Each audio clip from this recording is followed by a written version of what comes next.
What up, though? Welcome back to another episode of Full Metal Analysis. All right, well, I mean, we survived the weekend, man. I don't know, I don't know how excited I am about it, but I mean, I'm glad that we got a win. It looked terrible though, like one of the worst wins of this season, but we did pull out the W against Jameis Winston that made us look like he was just the best quarterback in NFL history yesterday.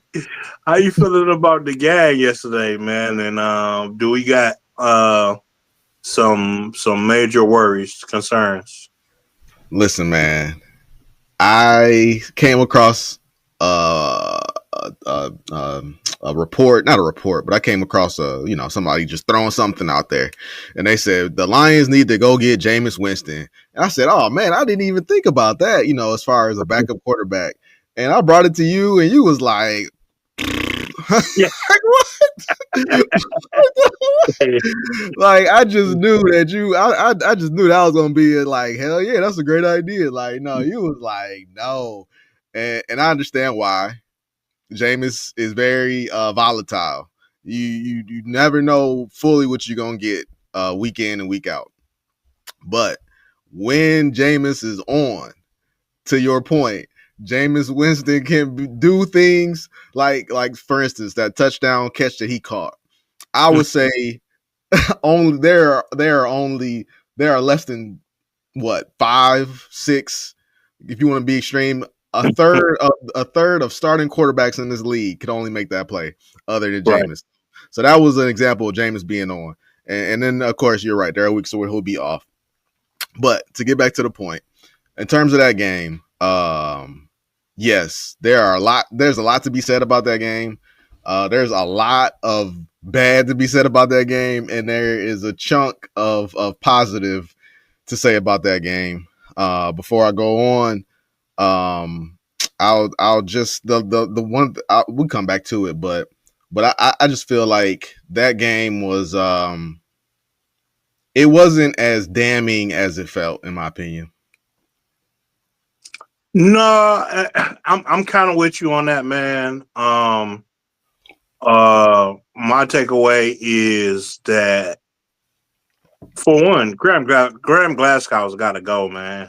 Graham Glasgow, I mean, teams are just like, oh, that's the weak point in the line. Let's just attack there.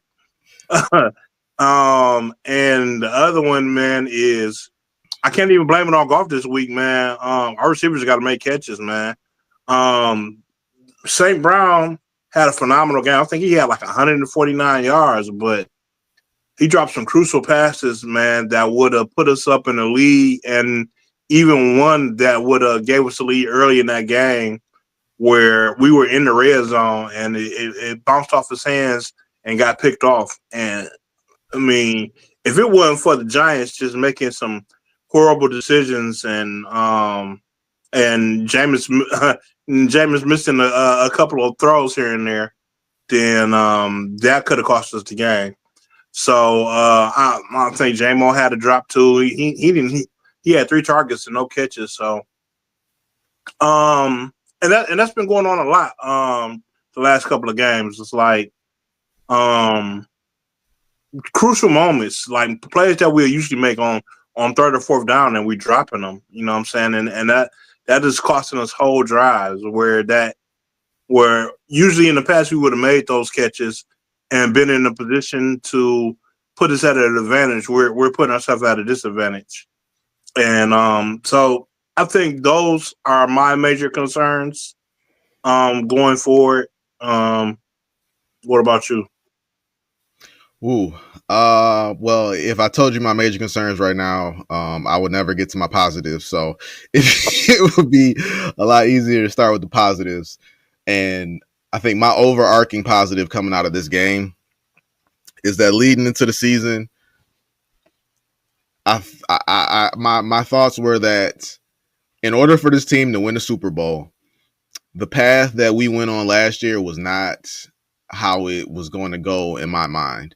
this path where we win 15 games and we look like the best thing in the world, and then we show up and we continue that dominance in the playoffs. That's not how I envisioned it. What I saw, especially with Ben Johnson leaving and Aaron Glenn too, was that this team was going to, hang around playoff contention all year, and then right towards the end, they were going to start figuring things out, and they would make the push to the playoffs, get hot at the right time, and ride that momentum all the way to a Super Bowl. So with that being said, yesterday wasn't yesterday.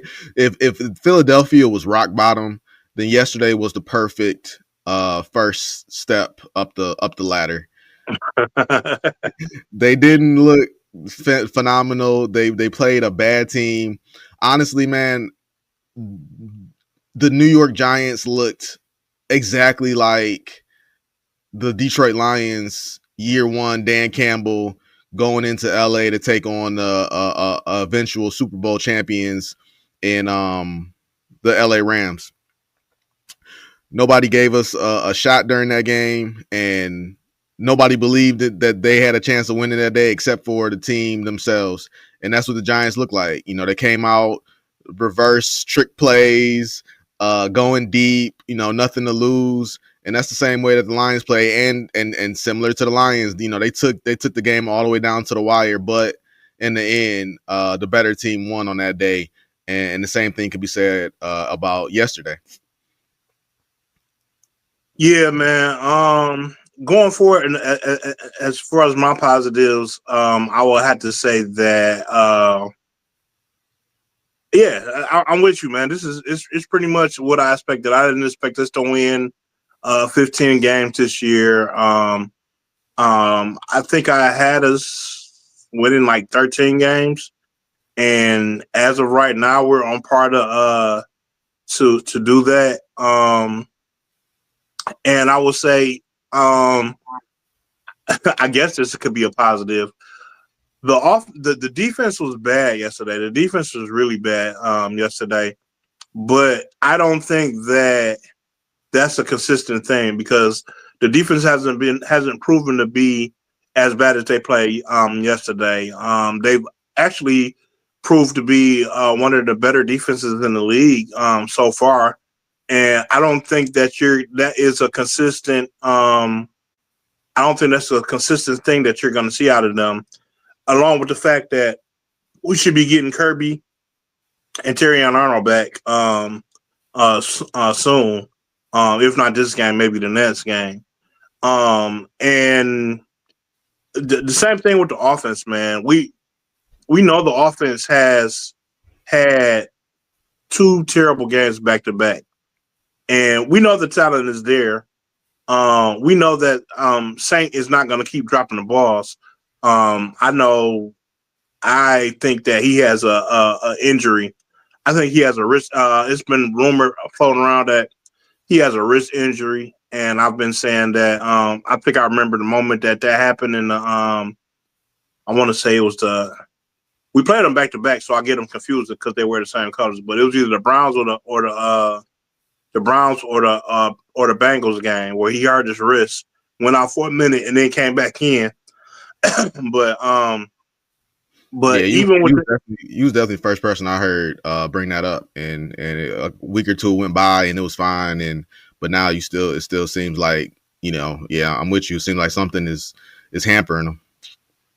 Yeah, but I think it'll be fine. You know what I'm saying? Injuries will heal up, and in the same token, he still had 149 yards and a touchdown. But it's just, is he dependable in those clutch moments when you need a fourth and 6 or third and 5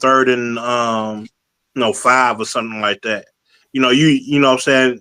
In the past, there was no question he was going to catch that ball. Now, you know what I'm saying? And if we're hesitant of throwing that ball, there's golf hesitant in throwing that ball. So, yeah, I would say that my positives from yesterday were definitely, St. Brown responding after a rough game against Philadelphia.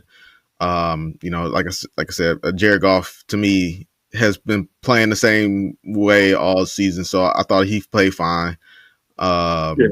Jahmyr Gibbs had a career day, ridiculous, ridiculous day. Yeah. But that being said, that offensive line looked very, very bad at times during that game. Jared Goff alluded. I want to say off the top of my head, Jared Goff alluded 2 sacks. One, Brian Burns had him dead to rights, and I would imagine it was more so him just trying not to draw a roughing the passer penalty, where he kind of eased up and Goff took advantage of it and squeaked out of that. But the offensive line not good. To your point, the defense. We've definitely seen the defense put up better performances all season. They haven't had that bad of a performance since week 1 against Green Bay. And I texted you during the game, like that looked like an Aaron Glenn defense from last year. It was, and it goes back to our conversation from last week. You asked me if I thought Kelvin Shepherd was going to be able to get things out of guys that maybe we haven't seen before. And I said, no, not really. I just more so believe that he's done a great job of getting everybody in the positions where they need to be at and believing in the game plan. And that just looked like a game, in my opinion, where everybody was not on the same page. It might have been one of those games where, hey, we're playing the Giants. This is my chance to, get that pick or make that play. And they get out of position and now guys running wide open and Jameis was finding them. And so I heard something yesterday that kind of goes to your point, man. Pete, somebody said that I think it was on I was listening to the Detroit Lions podcast, and one of them said that the Lions came out and it felt like they felt entitled. Mm-hmm. And that goes hand in hand with what you're saying about, hey, it's just the Giants. You know what I'm saying? And it just and he said it felt like they were supposed to just go out there and the Giants were supposed to just roll over and give them the win. Mm-hmm. And that takes me back to something you said. I think it was right after the Green Bay game that you said it. Like, has this team lost its grit? And are they just taking things for granted? Because, like I said, man, we know the talent is there. We know that they can, the things that they can do. It just seems like, I don't know, for some reason, everybody's on their own page. Because another thing they said is, somebody said is it feels like Philadelphia last year, where they had new offensive coordinators and everybody was just kind of doing their own thing. That they weren't moving as a team in unison anymore. You know what I'm saying? So has the team lost its grit? Do they feel entitled? Do they think they're supposed to go out there and people are supposed to just give them the wins? Is St. Brown and Jahmyr and everybody doing too much practicing their celebrations before the game? And you know what I'm saying? Like it feels like we went from being the underdog to the top dog, and now they're kind of feeling themselves. Yeah. All of those things are valid, and I wouldn't shoot down anybody who said those things. I would have to really sit down and look at it, think about it. The idea that this team is all grit. I'm not going to say that I don't think that's true anymore, but I will say that they've come. They've they moved up in the world. They're not living on the streets no more. We here. Here. We not the Wild Thing no more. We Rick Vaughn now. And there's nothing wrong with that, and you can still be successful like that as long as to your point, you don't forget how you got here. Right. But the one thing I will say is that this was like a perfect storm where we needed something to snap us back into reality. You would hate for it to be a loss because right now we're really on the edge of playoff positioning. So you would hate for it to be a loss. Fortunately, it was not a loss, but it was almost a loss to one of the worst teams in the league right now.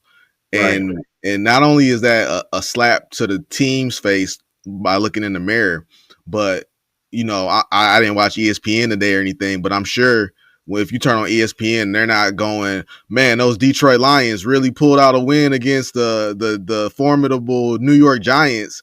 Watch out for the Detroit Lions. Like, no, people are like, the Lions almost lost to the Giants. Like, Yeah. we're falling off of the radar, and that's the exact position that I want to be in going into getting close to the playoffs. Yeah, no, I didn't turn on ESPN specifically either, but I have seen it in the background, and that's exactly what they're saying. Are the Lions falling off? Are the Lions still the same team? And that is exactly what they're saying. And that's Detroit basketball.